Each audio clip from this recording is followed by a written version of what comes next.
dans le prochain épisode de Demain nous appartient. Tandis que l'état de santé de Karim s'aggrave, Timothée veut faire appel à une prostituée. Charlie vole quant à elle au secours de Nathan.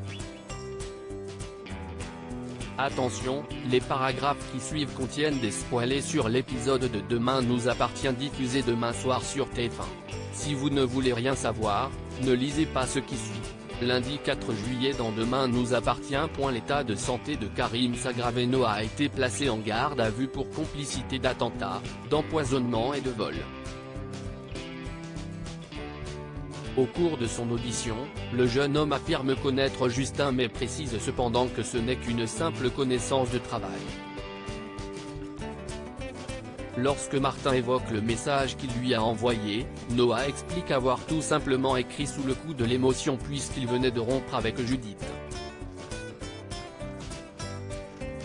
Cependant, Noah a reçu un autre message incriminant de la part de Justin.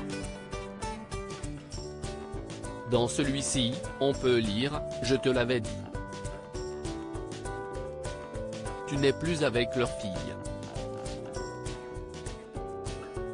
Ils vont t'en faire baver jusqu'à ce que tu craques. Je ne leur ferai pas de cadeau. » Si Noah jure qu'il n'a rien fait, il est également certain que Justin est innocent. Toutefois, le commandant Constant lui conseille de changer de ligne de défense car Justin a reconnu l'agression d'Alex et le vol de la caisse du MAP. À son tour, Judith est interrogée par Martin et se dit persuadée que son ex-petite amie ne s'en prendrait jamais au MAP ou à sa famille.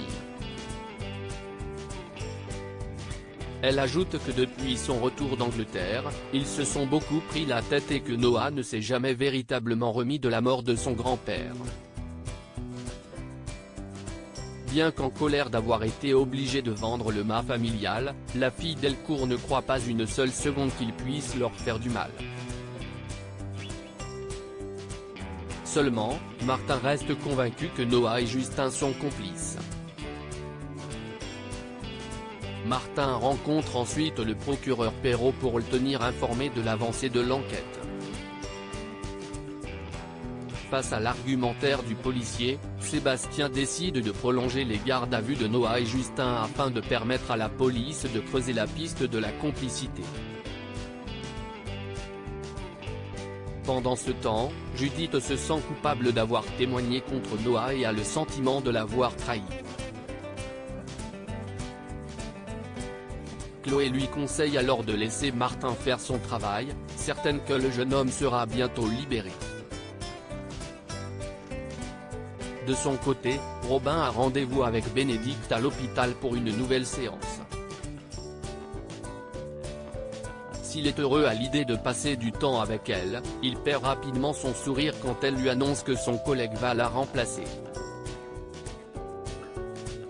Sans attendre, le frère d'Alex lui présente ses excuses pour ce qu'il s'est passé la dernière fois puis jure qu'il se comportera bien. Froidement, Bénédicte lui rappelle qu'elle est une femme mariée avant de reprendre ses occupations.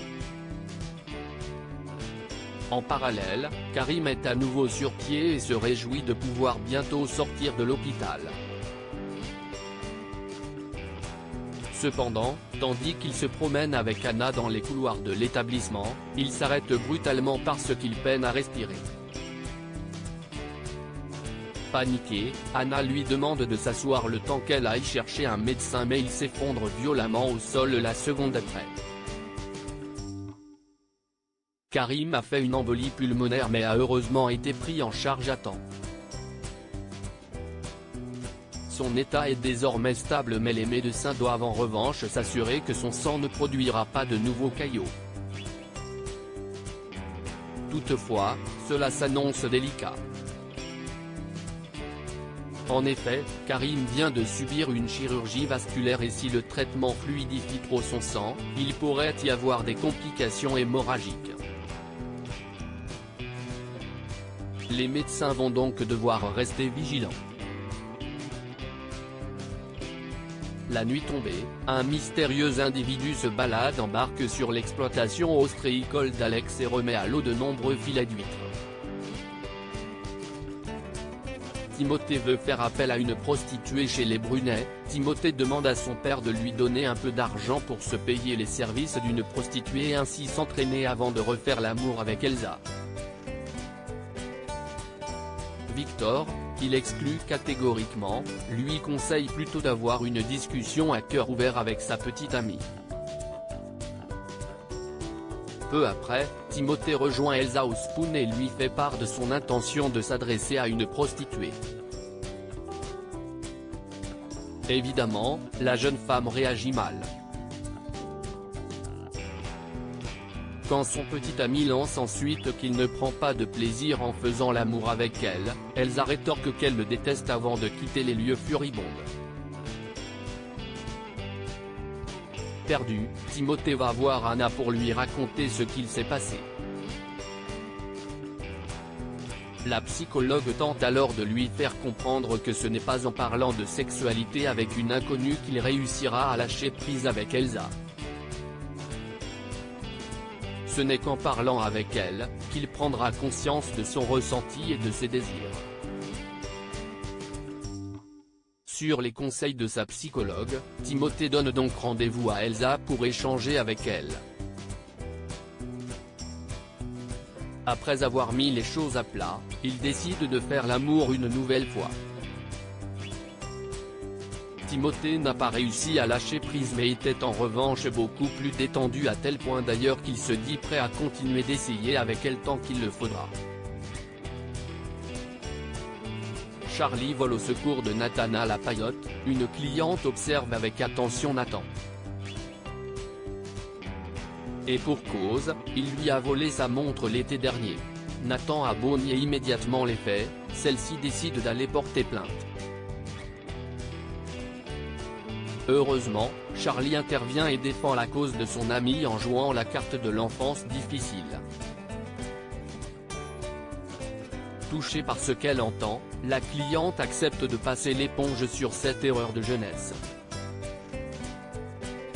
En guise de remerciement, Charlie lui offre la note pour la journée.